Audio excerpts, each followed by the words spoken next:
Hi guys, and welcome back to my YouTube channel. It's your favorite girl here, TolaniMary, and I'm back with another exciting video. So as you can see from the title, this is like a part 2 of the video I made talking about some things I've noticed in parenting in this present age. And yeah, this is a part 2 because the other things that I didn't talk about in that first video, and I would like to share with you guys here. So in this video, I'm going to be talking about some things that I feel like might be the reasons parents act the way they do. And one of it is the generational gap between a parent and their children. Most times, some parents do not pay attention to their children or do not understand their kids, and some kids feel like their parents are old fashioned, so to speak, and for that reason they tend to not tell them things because they feel like their parents might react certain ways which would not sit well with them and which would not help their current situation, so they would rather not talk about it, and then this begins to create like a gap between the child and the parent. And I also noticed that some parents sometimes they are too quick to react. Let me put it that way. There are some children that once they tell you something and then you're too quick to react or you misunderstand them, they find it very hard to tell you things some other times because they feel like their parents do not understand what they are saying, and then it brings about a miscommunication, and then it can cause a rift between a child and their parent. And another thing like I would say is, the generational gap when it comes to like children now, like teenagers now, the way things are this period is not the same way it was like, about 30 years ago. Some parents are not so flexible, or they are not flexible at all to understand that times are changing, and the way times are changing, parenting styles to change. I'm not saying there's something called, is it soft parenting? I'm not saying that a mother or a father should rub their child on the head when the child messes up. I'm not saying that, but the environment are surrounding where the child grows up and the things that the child sees now is different from the way their parents lived their life when they were much, much, much younger. So I feel like some parents need to understand that the generational gap can also cause a miscommunication. So that's one thing I've noticed. I'm going to say a few things about things that I think parents need to stop doing, which is really going to help when it comes to communicating or building a relationship with their children. And that first thing I'm going to say is parents need to learn how to stop comparing. Like, stop comparing your children with children of your friends. Stop comparing your first child with your last child or any of your children with each other. No, that's very bad. That can really cause a rift between, or a conflict between those children, and then make them start hating on themselves. Especially parents nowadays that have, like, it's not even now, it has always been, parents always have one favorite child.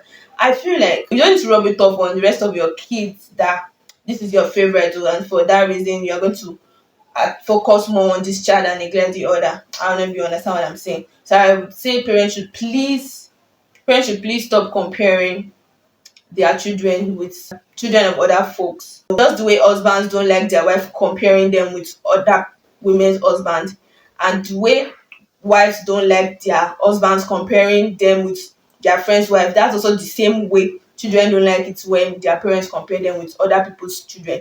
I hope that makes sense. So I would really, really plead and indulge parents to please stop comparing your children with children of your friends, your relatives, or even comparing one child with another. Just because you are the one that gave birth to all of them, that does not give you reason to compare your first child or one of your children with the rest. And get to know your children individually. Don't just take them all together. You could pick maybe once a month to take a child out if you can afford it, and if that's like too much luxury, you could just, you don't even have to do that much. Just try to get to know your children individually, spend quality time with them individually. Don't put the load of an adult on a little child, especially firstborn. I'm not a first child, so I don't really know much about that, but I know that there's something called the first child, is it syndrome, I don't know, the whereby parents take the first child as a mini parent. To them, they are trying to train them to build them up, yeah, which is fine, which I understand. I noticed that some adults, they have trauma because of those things that they went through, especially firstborns. where they always lamenting on how they were not able to enjoy their childhood because of the way they were brought up by their parents and things like that. Another thing I would say parents should stop doing is condemning their children. I mean, I don't see why your child should offend you and then you should be raining curses on your child. If your child does anything that is unfair to you, I don't see any reason why you should condemn them or rain curses or abusive words on them, because that thing can be very traumatizing for children. I thank God for the way I grew up.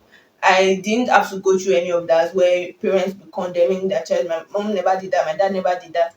But like I said, I've noticed this a lot in society where parents they talk down on their children, condemn them, tell them they can't amount to anything. I mean, you give birth to these children, so why should you say stuff like that? Why should you tell your child that your child cannot amount to anything? I mean, these are deep words that can keep a big scar in the hearts of these children. Like, no parent should condemn their child or talk down on them or rain abusive words on them. I mean, if your child does something, you yourself you saying that you are an unfortunate child, you say you are a blessed child, something like that. I've seen this a lot, like a lot. Those are the things I'm going to say. The first one is stop comparing your children. Second one is stop putting pressure or stop giving responsibility to children that can't undo it yet. Then the third one is that parents should stop condemning their children. So those are the things I would say parents should stop doing. Thank you very much for watching my video. I'll see you in my next one. Please watch the first video. I'm going to link it in the description. I'm also going to put it here for you to see. So yeah, I'll see you in my next one. Bye.